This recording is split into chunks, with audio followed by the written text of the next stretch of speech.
அஸ்ஸலாமு அலைக்கும். இதுதாங்க அந்த அரஃபா மலை.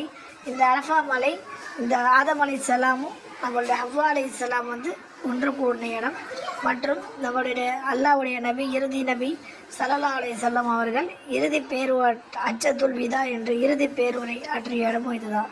நம்முடைய ஹஸ்ரத் சொன்னார், இதுதான் காபாவோட திசை. இங்கே நோக்கி இந்த பக்கம் திரும்பி என்ன துவா செய்தாலும் இன்ஷா அல்லாஹ் அல்லாஹ் கபூல் ஆக்கிற இடமே அது. இன்ஷா அல்லாஹ் நம்ம எல்லாருக்குமே அடுத்த வருஷம் ஹஜ் அவர் உம்ரா செய்கிற பாக்கியத்தை கொடுக்கணும். இதுக்கு முன்னாடி என்னுடைய உம்ரா பயணன்ற நிறைய நான் பாகம் போட்டிருக்கேன். அதாவது பகுதிகள் பாட்டு. இது என்னுடைய 73வது பாட்டு. இதுக்கு முன்னாடி உங்களுக்கு முன்னாடி நிறைய பாட்டு இருக்குது. அதை பார்த்து நான் என்னென்ன பார்த்தனோ அதெல்லாம் உங்களுக்கு பாட்டாக போட்டிருக்கேன். இன்ஷா அல்லாஹ் நீங்களும் பாருங்கள். அடுத்த வீடியோவில் வேறு ஒரு வீடியோவோட சந்திக்கலாம். அஸ்ஸலாமு அலைக்கும். நான் போன வீடியோவில் போட்டிருந்தேன் அரஃபா மைதானத்தை பற்றி. இதுதான் அந்த அரஃபா மைதானம். இங்கே பார்த்தீங்கன்னா நாங்கள் உம்ராவுக்கு போகும்போது எங்களை கூட்டிகிட்டு போனாங்க. மேலே பார்த்தீங்கன்னா ஆதம் அலைஹிஸ்ஸலாம் ஹவ்வா அலைஹிஸ்ஸலாம் ஒன்றாக இருந்த அந்த இடத்த மேலே ஒரு சின்ன தூண் மாதிரி கட்டிட்டாங்க.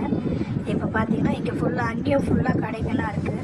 நிறைய கடைங்க இதெல்லாம் இருக்கும். இன்ஷா அல்லாஹ் நீங்கள் போனீங்கன்னா அங்கே இறங்கி உங்கள் கால் தடத்தை அங்கே பதிச்சு காபாவை நோக்கி கிப்லா பக்கம் நீங்கள் இன்ஷா அல்லாஹ் துவா செய்யுங்க.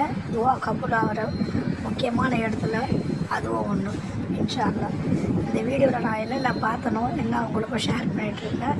நீங்கள் அங்கே போகும்போது உங்களுக்கு இதெல்லாம் ரொம்ப நல்லா இருக்கும் பார்க்குறதுக்கு. இந்த அரஃபாவுடைய மலை பார்த்திங்கன்னா இதுதான் ஹஜ்ஜத்துல் விதா. லாஸ்ட்டாக நபி ஸல்லல்லாஹு அலைஹி வஸல்லம் இறுதி பேருரையாட்டார். இன்ஷா அல்லாஹ் அடுத்த வீடியோவில் பார்க்கலாம்.